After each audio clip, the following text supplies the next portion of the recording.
جعلنا سراجا وهاجا وأنزلنا من المعصرات ماء ثجاجا لنخرج به حبا ونباتا وجنات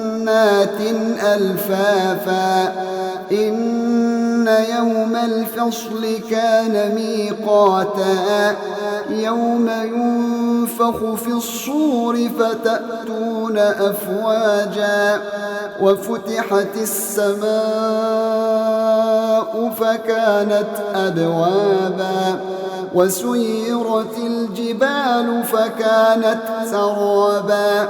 إن جهنم كانت مرصادا للطاغين مآبا لابثين